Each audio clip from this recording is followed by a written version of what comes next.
سلام، ازيكم يا بنات؟ عاملين ايه؟ يا رب كلكم تبقوا بخير. فيديو النهارده مشتريات من شي ان. ومشتريات النهارده للربيع، هتلاقوا كده حاجات خفيفه وظريفه ولطيفه. تمام. وهتلاقوا قطعه او قطعتين هما اللي شتوي، يعني ما قدرتش كده ما اجيبهمش بصراحه.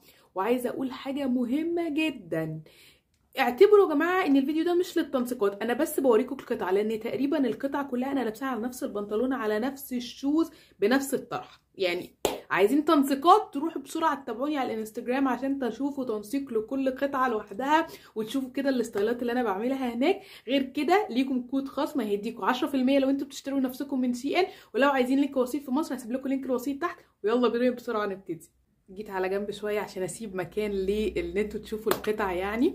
تعالوا نبتدي باول قطعه، وهي القطعه اللي انا لابساها دي، وهي تي شيرت، يعني شيرت كده او زي البادي. بادي جميل جدا، خامته بالنسبه لي لطيفه. معرفش الخامه دي اسمها ايه، بس هي مش قطن 100%، لا هي بوليستر. بس يعني مش ما حسيتش ان هي بتحرر بصراحه. عايزه اقول لكم ان النيك بتاعتها بص طويله جدا، طويله حلوه قوي.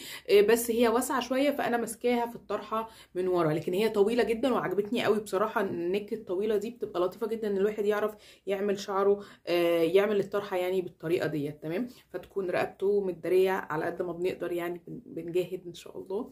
تمام. فدي اول قطعه. استنوا قبل ما اوريها لكم، ماشي، هوريكم بقى الشوز اللي احنا هنلبسها طول الفيديو. طول الفيديو هنلبس نفس الشوز دي، وهي القمر دي اللي هي دي. خطيرة خطيرة، حلوة قوي، حلوة قوي قوي قوي. اول مرة على فكرة، اول مرة اشتري سنيكرز، او هو ده مش سنيكرز، ده هنقول ده ايه، كونفيرس. ماشي، كونفيرس عالي عالي كده. دايما بجيب اللي هو العادي، يعني الكعب العادي. فاول مره اجيب العالي ده، وطلع لطيف جدا على فكره، وكنت فاكره ان هو مش مريح. الجزمه دي طلعت مريحه جدا. ماشي، حتى من جوه اصلا البطانه بتاعتها مش عارفه هتبان ولا لا. البطانه بتاعتها تحسوا ان هي طبيه شويه كده، فلطيفه جدا وما ضايقتنيش خالص خالص. ومقاسي فيها مظبوط، اللي هو ان سي 40 او 39، فمقاسي فيها مظبوط ومريح. فدلوقتي انتوا هتشوفوا بقى التيشيرت دي انا لابساها على البنطلون الوايد ليج بتاعي اللي هو الاسود. تمام. ده اللي هنقيس عليه يا جماعه كل حاجه النهارده في الفيديو تقريبا هنقيسها على البنطلون ده بالشوز دي. تمام كده. اللي شاف فيديو المشتريات بتاعي الاخير، المشتريات مش شي ان، لا المشتريات المجمعه. تمام. شايف ان انا كنت مشتريه من شي ان ساعه كده لونها جينز شويه كده، لونها على ازرق لبني شويه. تمام. قلت لكم ان انا من حلاوتها طلبت منها واحده تانية اهي، تانية بيضه بقى. بصوا الجمال، تحفه. الساعه اصلا شكلها تحفه. وعايزه اقول لكم ان انا لقيتها على الموقع منها يا جماعه كميه الوان، بني وبيربل وبينك، الوان رهيبه. بصوا الساعه، بصوا جمالها اصلا، شكلها تحفه تحفه. وعلى فكره مش غاليه خالص، دي كانت عامله تقريبا 2 دولار، يعني احسبوها بالمصري فهي تعتبر رخيصه جدا. القطعه اللي بعد كده يا بنات التيشيرت ديت. بصوا يا جماعه عجبتني قوي شكلها. انا بحب الحاجات الفانكي، انتوا عارفين الحاجات الواسعه دي. ولما جت بقى انا مش عجبتني، انا اغرمت بيها فعليا. بس انا جايباها بصراحه مش عشان البسها على البنطلون الاسود ده، زي ما قلت لكم طبعا دي مش تنسيقات، لا دي مجرد بس ان انا بوريكم الحاجه. انا كنت جايباها عشان البسها على البنطلون الجراي اللي زي الاسود ده، الجراي فاكرين اللي انا كنت جايباه الواسع قوي الواد ليج، فانا جايباها عشانه، او على بقى اي حاجه انا عايزاها. المهم ان الماتيريال بتاعه التيشيرت خطيره يا جماعه، قطن على فكره، اللي هي القطن المضلع ده. بصوا التفاصيل بتاعتها، تحس ان هي كده خياطه مقلوبه. تمام. بصوا الكم هنا التيشيرت نفسها غامق، والكم اللي هي الحته دي بصوا برضو كانها متخيطه من بره كده، وفيها الصباع ده اللي انا بحبه، واللون فاتح عن بقيه التيشيرت، وهي كلها ووشد كده. ومن ورا بصوا فيها برضو الحركه دي، برضو خطيره وروشه، وخامتها تحفه. دي بقى في الخريف، في الربيع، في الصيف، خطيره بقى. وتتلبس على اي بنطلون كده، ومريحه جدا وواسعه، مش ضيقه ولا ماسكه على الصدر ولا اي حاجه، فتحفه بصراحه. تاني تي شيرت جبتها هي التيشيرت دي او البادي ده. البادي ده على فكره طلع حلو جدا جدا، بس للاسف طلع عندي فيه مشكله. المشكله الاساسيه انه شفاف، يعني شفاف، يعني هو اصلا، يعني المشكله التانية انه ضيق، يعني ماسك يعني ماسك شويه، تمام، خاصه من عند البطن، يعني من عند الصدر شويه كويس، هي من عند البطن ماسك شويه بالنسبه لي. ففكره ان هو ماسك وعايز يتلبس من تحتيه كمان حاجه، فمش عارفه ده هيتلبس ازاي بصراحه، او هلبسه ازاي مش عارفه. بس هو عايزه اقول لكم ان الكابيشون بتاعته تحفه، وشكله في اللبس تحفه، خامته رائعه. جبت بعد كده حاجه انتوا عارفين ان انا مدمناها من شي ان، والله يا جماعه انا عندي ادمان لان انا اجيب بيزكس من شي ان، يعني ادمان. فجبت الست دي ست فيها 4 بيزك هايكول، تمام، بس سيرمال بقى يا جماعه، حراريه، اللي هي بالدفء، اللي هي عامله زي خامتها عامله زي الدفايه كده،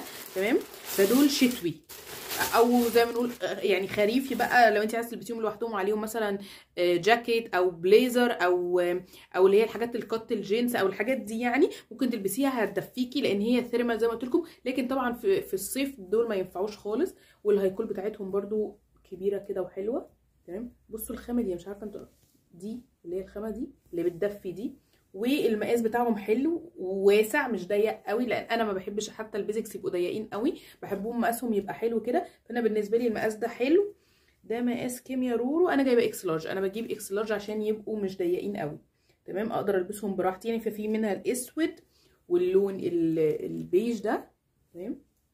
خامتها خطيره، ناعمه ناعمه ناعمه وبتدفي تحفه. والرمادي المشبح ده اصلا يتلبس لوحده، الرمادي ده خطير، حلو قوي، تمام. وطبعا الابيض، وابيض يا جماعه مش اوف وايت، الحمد لله ابيض.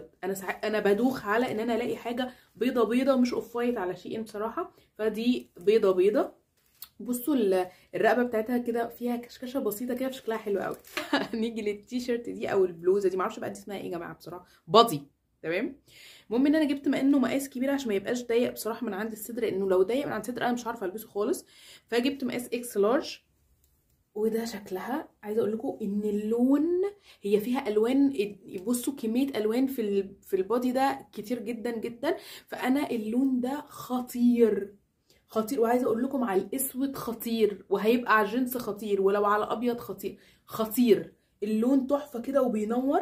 بصوا هي فيها كشكشه كده من عند الجناب، تمام، وبعدين كشكشه من الجنب هنا، شايفينها؟ شكلها تحفه. بس للاسف برضو ان هي ماسكه عندي من عند منطقه البطن، مش فاهمه في ايه. يا رب بطني دي يعني تخس بقى وتنزل بقى وترحمني. بجد. بس التيشيرت تحفه. وبعد كده جبت لابني الست دي على شي ان يا جماعه، خطيره بجد حلوه جدا للاولاد والبنات، خامتها حلوه جدا. يعني هم مش كاتبين عليها ان هي قطن في المية، تقريبا 95% قطن او 90% قطن، انا مش عارفه، انا حاساها قطن 100%. تحفه يا جماعه، هي خامتها تحفه، مش عارفه هي قطن ولا مش قطن، بس خامتها تحفه. دي بقى انا بجيبها بلبسها لابني مثلا ايه في الربيع بقى، في الخريف، اللي هي بين الصيف والشتاء عامه. في الفتره دي البيجامات دي بتبقى حلوه جدا. وفي الشتاء بقى انا بلبسها له تحت الهدوم كده، زي اللي هي الهدوم الداخليه كطقم داخلي، يعني فاهمين؟ بتبقى رفيعه كده وما بتكلكعش تحت الهدوم، فتحفه. بصوا يا جماعه الجمال، انا هوريكم، هم المفروض 3، تمام. هوريكم دلوقتي هو لابس واحده. ماشي، تلاقوا كده حاجه بورس صغير كده.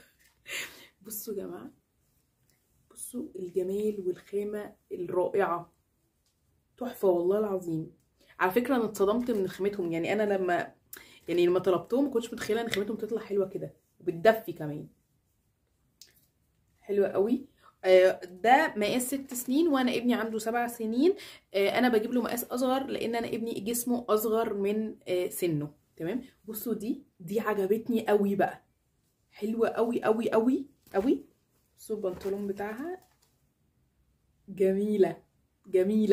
في براند جديد على شين اسمه فري فول تقريبا، اللي هو بصوا اللي هو ده الاسم بتاعه، تمام، على شي ان. مش عارفه ليه حاسه ان هو بيقلد ديزي، بس مش واخد الستايل الكوري قوي، حاسه واخد ستايل صيني شويه، الناس الاقصر شويه، ستايل مختلف شويه عن ديزي، تمام. لكن يعني عامل لنفسه فايب برضو كده. اخترت السويت شيرت دي اهي، كيوت جدا. بصوا فيها بتاع الكرانيش دي، تمام، حلو قوي من ورا ومن قدام، والرقبه بتاعتها طويله يعني القفله للاخر تمام. وعايزه اقول لكم ان هي مبطنه من جوه، فخامتها حلوه قوي، خامتها جميله جدا جدا تمام. لكن مشكلتي معاها ان انا كنت جايباها ان هي تبقى اوفر سايز شويه، لكن هي جت على مقاسي بالظبط زي ما انتوا هتشوفوا دلوقتي. فمش عارفه اذا كنت هخليها ولا هعرضها للبيع زي ما بعرض حاجات على الانستجرام. فتابعوني على الانستجرام عشان انا حاجات كتير بعرضها للبيع بسعر الموقع وساعات كمان اقل. فتابعوني على الانستجرام عشان تستفيدوا من الحاجات دي. من نفس البراند اللي هي اسمها فري فول تمام. جبت القطعه دي خطيره، هي دي طلعت بقى اوفر سايز زي ما انا عايزه بالظبط. بصوا يا جماعه تحفه تحفه تحفه تحفه. هو بلوفر، شايفين الخامه؟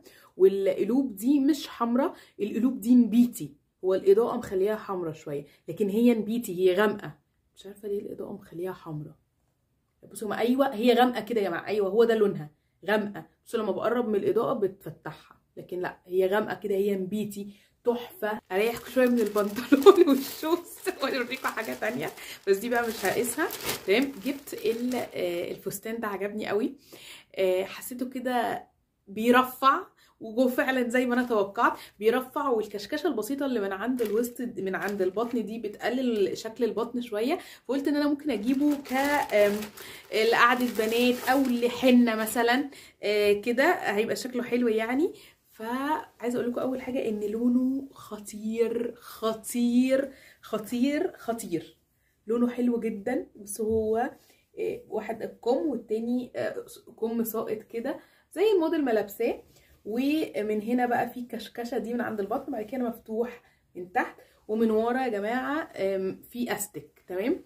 حلو جدا. مشكلتي معاه الوحيده انه بيعمل الكهرباء اللي بتلزق في الجسم دي مشكلتي معاه الوحيده. غير كده هو في اللبس خطير خطير، وفعلا بيرفع يا جماعه، بيرفع بيخلي الجسم شكله حلو قوي.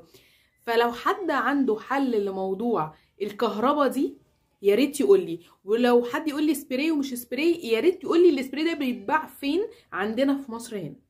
نرجع تاني للبنطلون الاسود. اخترت القطعه دي. عايزه اقول لكم برضو ان القطعه دي فيه منها الوان كتير جدا، بس انا اللون ده خطفني قوي بصراحه، ما عنديش حاجه اللون ده. هو مش اورنج، هو اورنج واخد طوبي شويه. بصوا حلوه قوي حلوه قوي. البنات اللي بتحب الحاجات الاوفر سايز، البنات اللي هي الحاجات بتحب الحاجات المودست جميله. حتى كمها كده بصوا من هنا اسوره كده ماسكه، فالكم بيبقى منفوش كده عليها. وطبعا الحته الحلوه دي بصوا، الحته دي بقى ايه زي ما انتم شايفين. الحته دي ممكن تضيقيها لحد فوق، انت حره بتضيقيها بقى وتطلعيها كده، يبقى جنب مرفوع وجنب نازل، شكلها حلو قوي. الرقبه بقى، الرقبه دي حوار. الرقبه بتاعتها يا جماعه عاليه، وفي نفس الوقت ماسكه من غير ما تخنقك، ماسكه كده على الرقبه، فبجد تحفه. يعني بصوا دي يعني زي ما قلت لكم هي واسعه شويه فبتنزل، لا دي الرقبه نفسها ستريتش تمام، فبتمسك كده بيبقى شكلها حلو قوي. عجبتني، ودي ان شاء الله في تنسيق في دماغي كده ان شاء الله اعمله لها، فتابعوني على الانستجرام عشان تشوفوني وانا بنسقها. القطعه اللي بعد كده يا بنات هي البيجامه دي او الست دي، عشان انا معرفش هي بيجامه ولا مش بيجامه بصراحه. يعني الست دي جماعه جماعه جماعه خامتها رهيبه رهيبه. خامتها فيسكوز قطن ستريتش. يعني تخيلوا كده لما تكون الحاجات دي كلها متجمعه في خامه، مش ممكن على الطراوه والنعومه والحلاوه، مش ممكن. بصوا انا ماسكاها في ايدي ساقعه يا جماعه، ساقعه ساقعه وطريه. بصوا بتهفهف اصلا، بصوا بصوا عارفين الخامه دي بتهفهف بتهفهف. تحفه تحفه. انا جايباها اقعد بيها في البيت.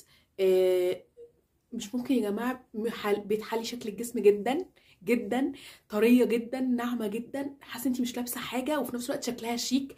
هي عامله كده مفتوحه من فوق، ومن قدام قصيره شويه، ومن ورا طويله. البنطلون بتاعها بقى وايد ليج خطير خطير. وبصوا في السبعه دي من قدام، السبعه الاستك دي شايفينها، وفي جيوب وجيوب كبيره، والبنطلون بقى وايد ليج وفي من تحت كده ايه فتحه كده صغيره. يا جماعه بصوا انتوا بجد بجد لازم تجيبوا البيجامه دي، انا اتوهمت بيها فعليا، خطيره جدا جدا جدا. ولو انتي مش محجبه بقى تاخديها معاكي المصيف بقى، بصوا فظيعه فظيعه فظيعه فظيعه. القطعه اللي بعد كده هي مش عارفه اقول عليه، ده دريس بلوفر ولا انا مش عارفه ده اسمه ايه. المهم جبت القطعه ديت، عايزه اقول لكم ان القطعه دي في الكارد بتاعي بقالها كتير، يعني بقالها كتير اجيبها ما اجيبهاش اجيبها ما اجيبهاش، في الاخر جبتها. الصراحه ان هي خامتها طلعت حلوه جدا، خامتها صوف تمام، حلوه جدا. رقبتها كبيره كبيره من اللي بتكشكش دي، برده بشكلها حلو قوي. طبعا قستها على البنطلون الاسود، بس انا عمري ما هلبسها على البنطلون الاسود، شكلها مش حلو ومش باينه قوي شياكتها بصراحه. وكمان انا حسيت ان هي كبيره عليا، كنت حاسه ان المفروض ان انا اجيب مقاس اصغر من ده، فاحتمال ان انا اعرض دي للبيع برضو وارجع اجيب المقاس الاصغر لنفسي. تمام. بصوا هي كروس كده من فوق لحد تحت ومفتوحه، تمام، حلوه جدا. وبفكر اعمل لها ستايلنج معين كده بشكل مختلف. ابقوا تابعوني برضو على انستجرام عشان تشوفوا لو عرضته للبيع وكمان لو عملت له ستايلنج. اخيرا هنغير البنطلون.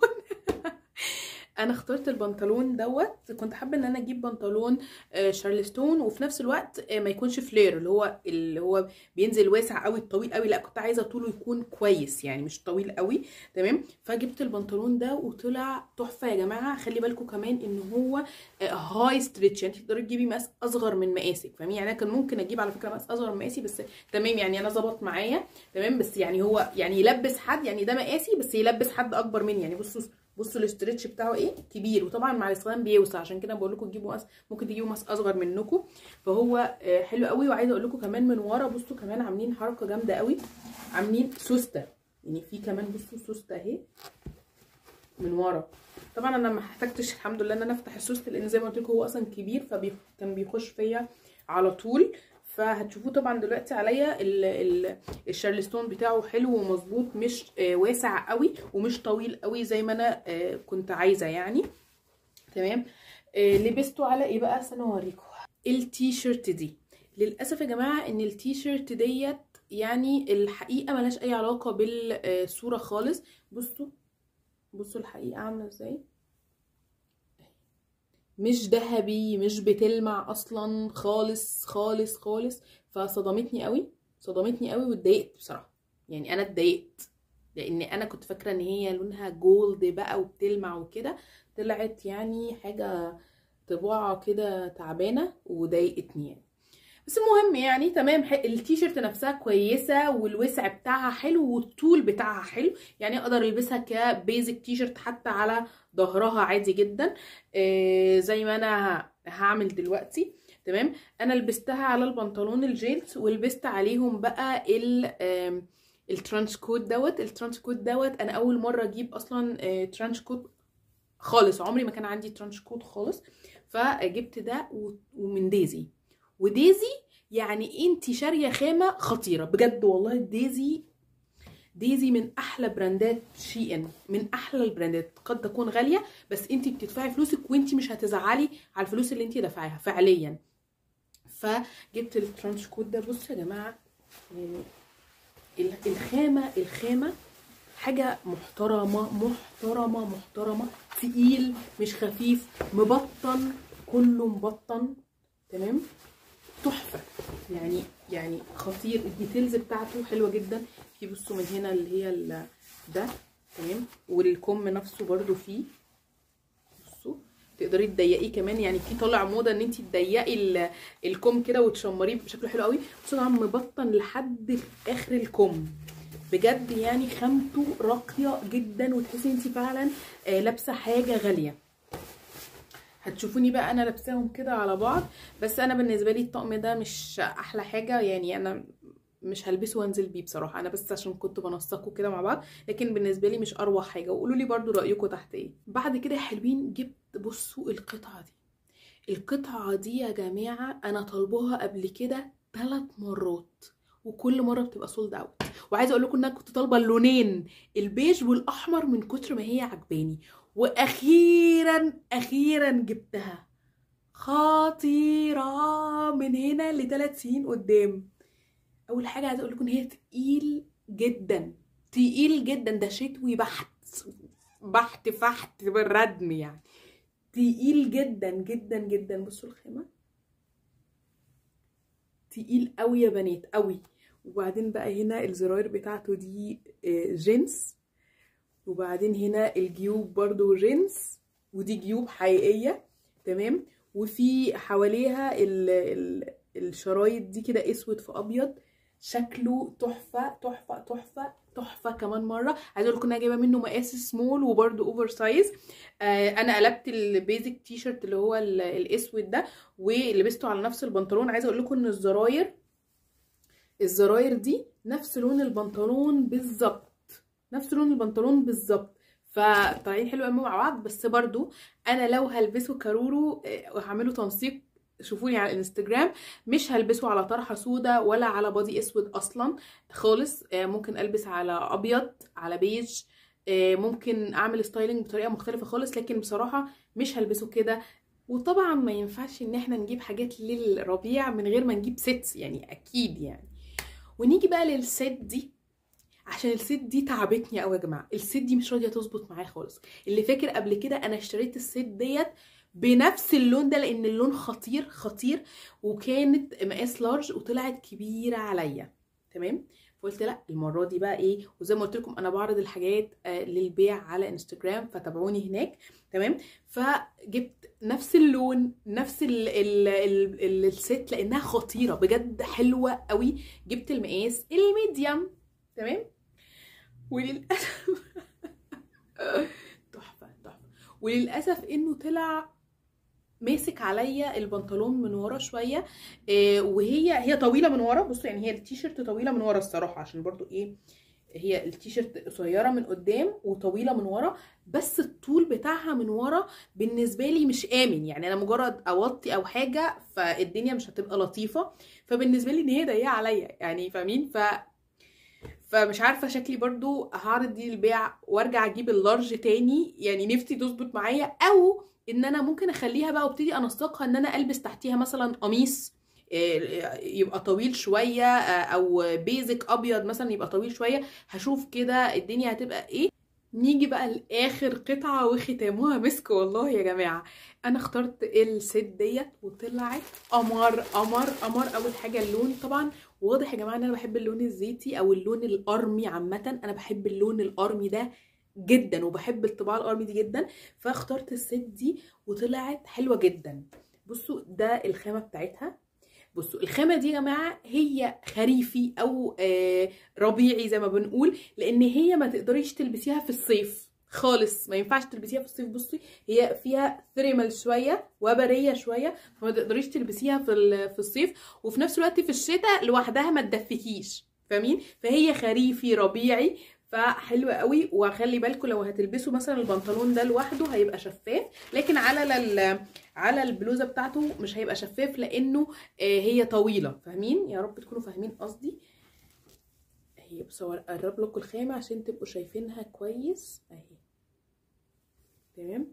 تحفه. والبنطلون وايد ليج واسع، حلوه جدا جدا ما فيهاش غلطه. وبرده في تنسيق في دماغي كده ليها تحفه. ان شاء الله هعمله لكم على الانستجرام، فتابعوني على الانستجرام وما تنسوش ان ليكم كود خصم هيديكم 10% خصم. ولو عايزين وسيط في مصر هسيبه لكم تحت. وغير كده اشوفكم ان شاء الله الف خير. ما تنسوش تعملوا لايك للفيديو. باي باي.